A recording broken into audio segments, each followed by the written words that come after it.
পাইলে বেশি লেম আইস কিছু। ও দিকের একটা চার দোকান গিয়ে একটা চা খাইলাই।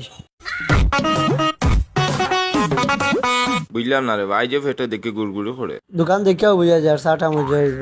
ও বা মাজন সাহেব চা আছে নিবা? আছে ভাই, কি যা চা খাইবা আপনি? সুন্দর করে গরম পানি দিয়ে একটা কাপ দিয়া ফার্স্টে কি একটা পাউডার উদ্দর চা দেও আমারে।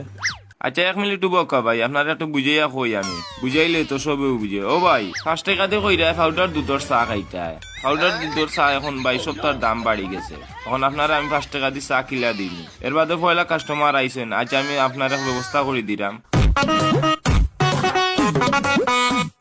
বনের কাস্টমার গুড়াইয়া দিয়া লাভ নাই, 5 টাকা দিয়ে আইছে বেটা পাউডার দুধর চা খাইতে। এখন আমি খিলা তার ব্যবস্থা করিয়া দিতাম। দেখি এই দুধের দাম কতটা টাকা, এখন দুধ দিয়া চা দিতাম। এক কাম করি, বেটারে আগর লিভার পরিষ্কার করাইলে বাদে দিলে 20 টিকি চা তো খাইয়া মজা পাইব। দেখি তারপর